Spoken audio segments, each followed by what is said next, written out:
Bazooka മൂവിയുടെ എൻ്റെ ഒപ്പീനിയനാണ്, നമ്മളിത് തിയേറ്ററിൽ പോയി തന്നെ കാണേണ്ട ഒരു സിനിമയാണ്. കാരണം ഇതിൻ്റെ ഡയറക്ഷൻ, ഇതിൻ്റെ സിനിമാട്ടോഗ്രാഫി, ആക്ടിങ്, എസ്പെഷ്യലി മമ്മൂക്കയുടെ ലുക്ക് എല്ലാം നമുക്ക് ഒരു ബിഗ് സ്ക്രീനിൽ കാണുമ്പോൾ മാത്രമേ നമുക്ക് ആ ഫുൾ എക്സ്പീരിയൻസ് ലഭിക്കുകയുള്ളൂ.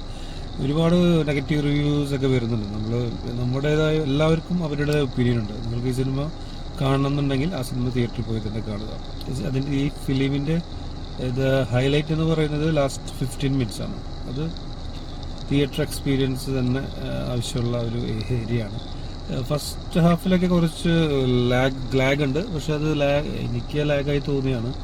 അല്ലാത്ത ഇത് പറയുകയാണെങ്കിൽ നമുക്കത് ഒരു വലിയ ഓവർ എക്സ്പെക്റ്റേഷൻ ഇല്ലാതെ പോയി കഴിഞ്ഞാൽ നമുക്ക് എന്തായാലും സാറ്റിസ്ഫൈഡ് ആണ്. ഓവർ എക്സ്പെക്റ്റേഷനാണ് പല സിനിമകളെയും നമ്മൾ തിയേറ്ററിൽ പോയി കഴിഞ്ഞാൽ നമുക്ക് ഇത്രയേ ഉള്ളൂ എന്ന് തോന്നുന്നു. ഇതങ്ങനെ ഒരു സിനിമയല്ല, എന്തായാലും നമുക്ക് ഇഷ്ടപ്പെടും. കാരണം ഇതിൻ്റെ ഡയറക്ടർ പുതിയ ആളാണ്, അതുകൊണ്ട് തന്നെ ആളുടെ ഒരു തോട്ട് പ്രോസസ്സ്, ആ സിനിമയ്ക്ക് ഒരു ഫ്രഷ്നെസ് ഫീൽ ചെയ്യുന്നുണ്ട്.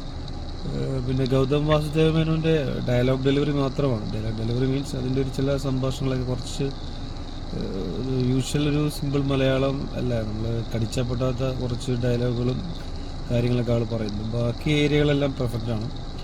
പിന്നെ ഇതിലൊരു സീനിലൊരു ഒരു ക്യാരക്ടർ കാണിക്കുന്നുണ്ട്. അത് ആ സമയത്ത് ആളെ കാണിക്കുമ്പോൾ ഭയങ്കര കോമഡിയായി തോന്നും.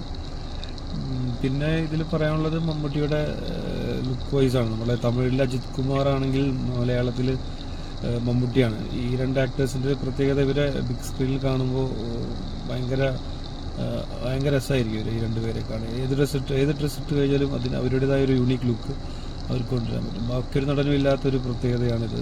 അത് അജിത് കുമാറിനുള്ള പോലെ തന്നെ മലയാളത്തിൽ മമ്മൂട്ടിക്കുണ്ട്.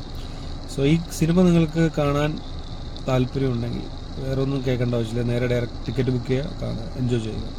ഇന്ന് രാത്രി ആലപ്പുഴ ജിംഖാന കാണുന്നുണ്ട്. ആ സിനിമ കണ്ടതിന് ശേഷമുള്ള അഭിപ്രായം ഞാൻ പറയാം. Thank you very much.